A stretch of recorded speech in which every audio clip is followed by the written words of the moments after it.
Exam pattern के बारे में बात करेंगे। सेक्शन ए और सेक्शन बी में कौन सा क्वेश्चन अटेम्प्ट करने से कितने मार्क्स मिलेंगे, क्या क्या कंडीशन है इनकी, इसको आप भली भांति जानते हैं, लेकिन फिर भी आपको रिमाइंड करवाना बहुत जरूरी है, क्योंकि ये छोटी छोटी गलतियां ही बहुत बड़ा नुकसान कर देती हैं। क्योंकि अगर हम 4 मार्क्स इस प्रकार से खो देते हैं तो 20 मार्क्स का अंतर होता है। अगर 4 क्वेश्चन इस प्रकार से हम गलत कर देते हैं तो 20 मार्क्स का इसमें अंतर पड़ता है, और ये बहुत बड़ा अंतर होता है सिलेक्शन के लिए। ये 21 और 22 में उन स्टूडेंट्स को पता है जिनके 590 से 595 का स्कोर रहा है, उनको पता है कि नीट में एक एक मार्क्स कितना इंपॉर्टेंट है।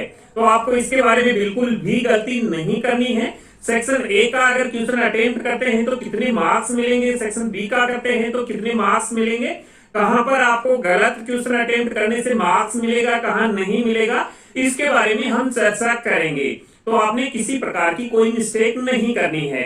हम सब इस बात को जानते हैं कि नीट का जो क्वेश्चन पेपर है वो 4 सब्जेक्ट में डिवाइड होता है, फिजिक्स, केमिस्ट्री, जूलॉजी और बॉटनी में। इन 4 सब्जेक्ट में सेक्शन ए और सेक्शन बी आते हैं।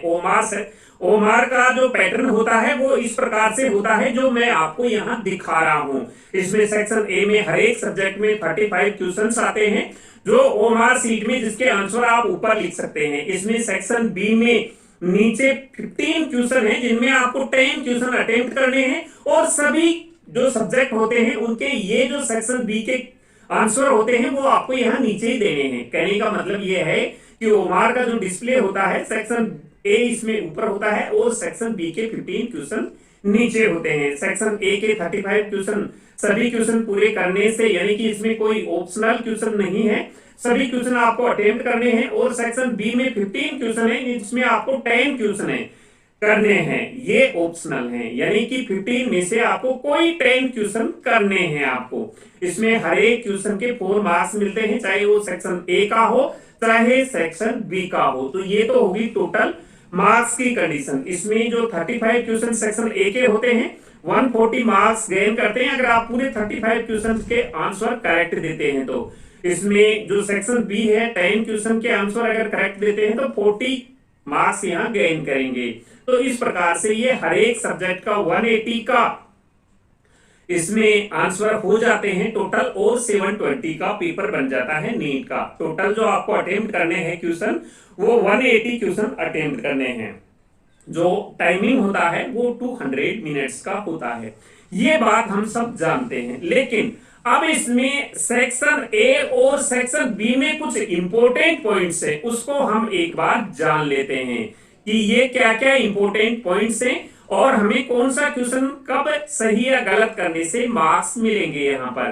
तो इस बात का हमें पता है कि एक क्वेश्चन हम अगर करेक्ट आंसर देते हैं किसी क्वेश्चन का तो 4 मार्क्स मिलेंगे।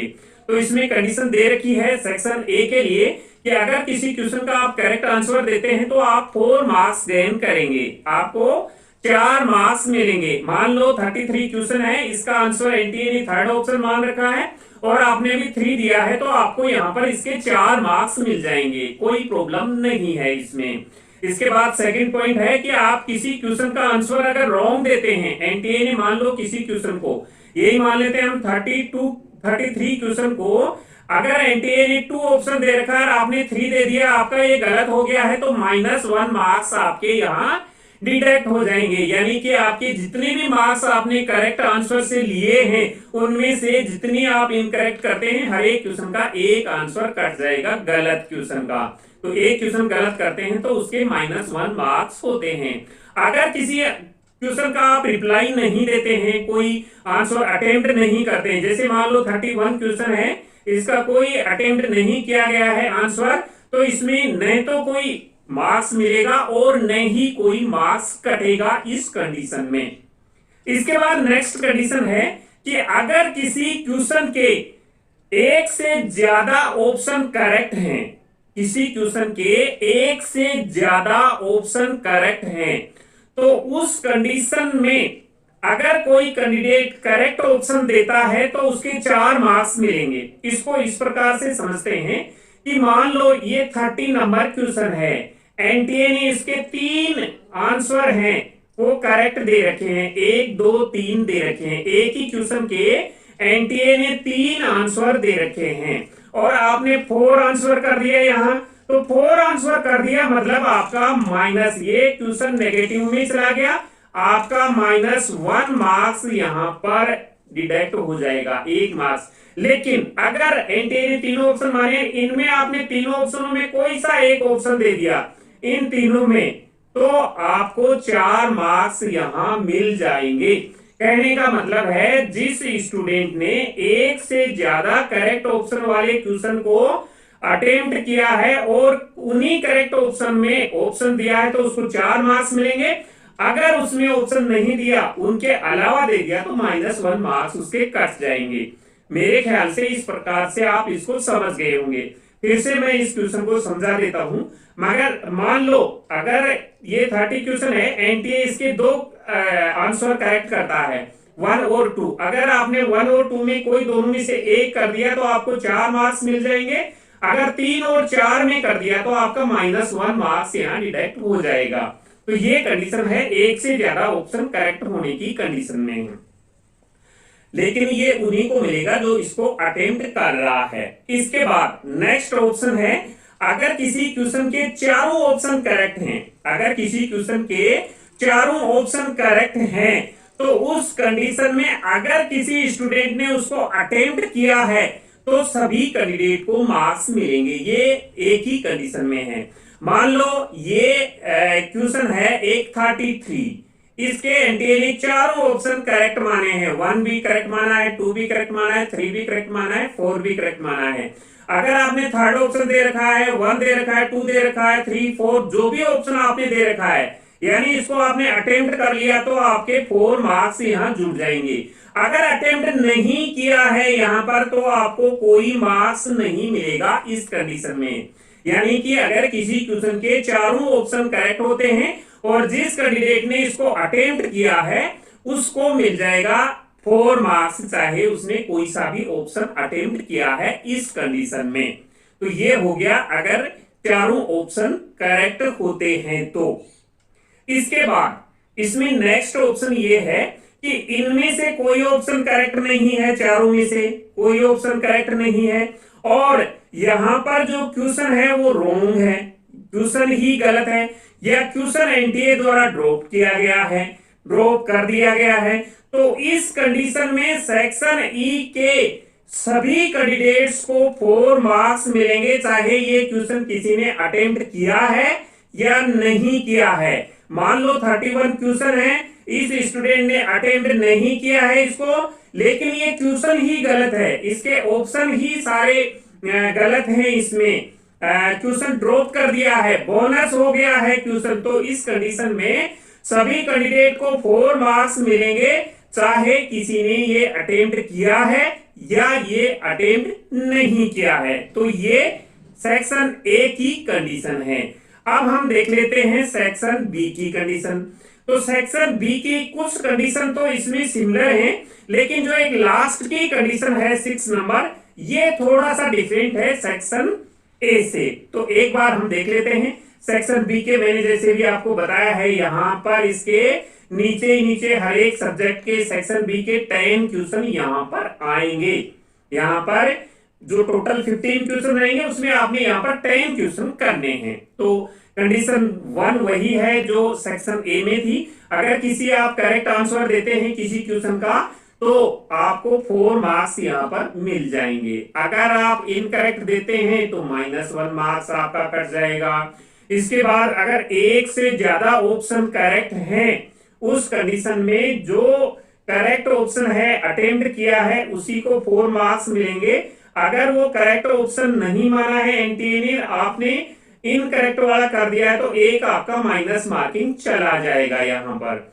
इसके बाद लास्ट में वही क्वेश्चन है जो 5th नंबर का है। ये मैंने आपको बता दिया कि एक ऑप्शन से ज्यादा अगर करेक्ट होते हैं। अब नेक्स्ट है कि अगर किसी के चारों ऑप्शन करेक्ट होते हैं, सारे ऑप्शन करेक्ट होते हैं, तो उन कैंडिडेट को 4 मार्क्स मिलेंगे जिसने इसको अटेम्प्ट किया है। जिसने इसको अटेम्प्ट किया है उसको 4 मार्क्स मिलेंगे यहां पर। तो ये कंडीशन है।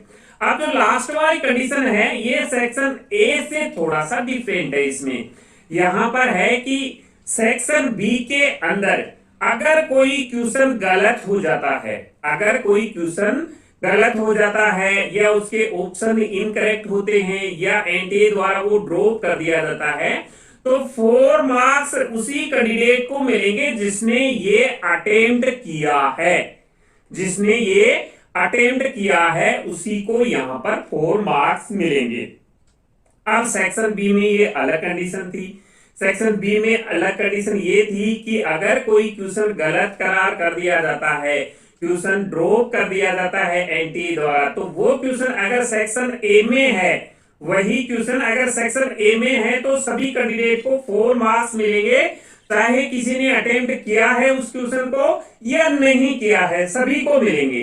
लेकिन सेक्शन बी के अंदर उसी कैंडिडेट को मिलेंगे जिसने ये अटेम्प्ट किया है, जिसने ये अटेम्प्ट किया है उसी को ये 4 मार्क्स मिलेंगे। ये कंडीशन डिफरेंट है सेक्शन ए और सेक्शन बी से। अब इसमें देखने वाली सबसे बड़ी बात यह है, आपने यहां सेक्शन बी में जो 15 क्वेश्चन में से 10 क्वेश्चन करने हैं वो बड़े ही ध्यान से करने हैं, क्योंकि इसमें पहले जो 10 क्वेश्चन हैं वही कंसीडर किए जाएंगे कंप्यूटर द्वारा। एग्जाम्पल के तौर पर मैं आपको यहां पर समझा देता हूं। मान लो आपने 36 नंबर कर दिया, 37 कर दिया, 38 कर दिया, 39 कर दिया, 40 और 41 दो आपने यहां पर बीच में छोड़ दिए, इसके बाद 42 कर दिया, 3 कर दिया, 4 कर दिया, फिर ये सारे के सारे आपने अटेम्प्ट कर लिए। तो इसके अंदर जो आपने ये जो पहले 10 क्वेश्चन हो रहे हैं, यही 10 क्वेश्चन इसमें कंप्यूटर द्वारा माने जाएंगे, गिने जाएंगे। अगर इसके बाद आप 50 नंबर भी कर देते हैं 11 नंबर का, तो ये 10 क्वेश्चन ही इसके आंसर ही गिने जाएंगे इसमें।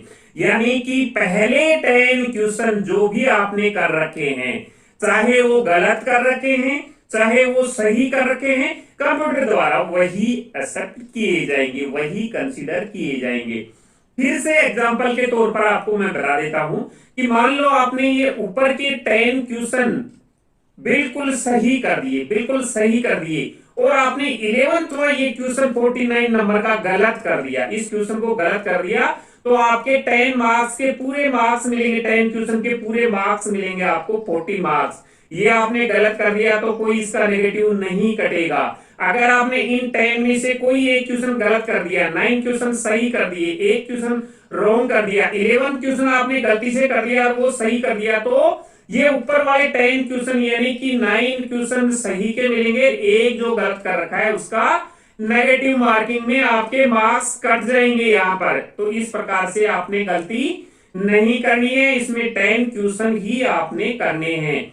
आपके पास 200 मिनट्स का टाइम होगा, पहले आप कैलकुलेट कर लें कि आपको इसमें 10 क्वेश्चन ही करने हैं, 10 से ज्यादा नहीं करने हैं। अक्सर स्टूडेंट यहाँ गलतियां करते हैं, पहले जब 10 क्वेश्चन करेंगे अगर उसमें कोई सा भी क्वेश्चन गलत हो जाता है तो उसके बाद में जो नेक्स्ट क्वेश्चन 11वां क्वेश्चन कर देंगे कि ये तो मेरा सही होगा, कंप्यूटर सही सही को देखेगा, गलत को छोड़ देगा। ऐसा नहीं है, इसमें वही क्वेश्चन कंप्यूटर द्वारा काउंट किए जाएंगे जो पहले 10 कर रखे हैं आपने, चाहे वो कोई से भी कर रखे हो, पहले 10 किए जाएंगे, चाहे उनमें गलत हो तो उन्हीं 10 में से कंसीडर किया जाएगा गलत, और सही है तो उन्हीं 10 में से सही किया जाएगा। तो आपने ये गलती कभी नहीं करनी है। एग्जाम के दौरान बड़े ही टेंशन फ्री होकर के एग्जाम देनी है आपको, किसी प्रकार की कोई गलती नहीं करनी है। क्वेश्चन पेपर को अच्छी तरह से पढ़ना है, पढ़ने के बाद में सेक्शन ए के क्वेश्चन करने के बाद सेक्शन बी के क्वेश्चन करने हैं आपको, और उसमें ये इंश्योर कर लेना है कि मैंने 10 क्वेश्चन ही किए हैं, 11वां जो क्वेश्चन है वो कंसीडर नहीं होगा। तो जो कंडीशन थी मैंने आपको इसमें बता दी है।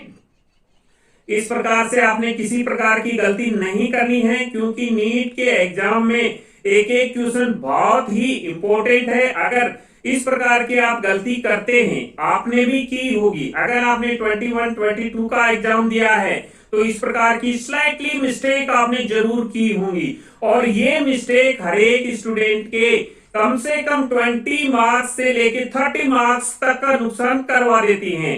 क्योंकि आप अपना 21 का और 22 का एक बार पेपर उठा के देखेंगे या आपने घर आके चेक किया होगा, तब आपको लगा होगा कि ये क्वेश्चन तो मेरे को करेक्ट आता था, मैंने ये जानबूझ के गलत कर दिया, किसी का ऑप्शन गलत फिल हो गया, किसी का जो राउंड काटते समय है वो राउंड गलत थे फिल। तो ओमार फिल करने में इस प्रकार की मिस्टेक करने से कम 15 या 20 या 25 मार्क्स का डिफरेंस होता है, जो आपके लिए बहुत ही महत्वपूर्ण है।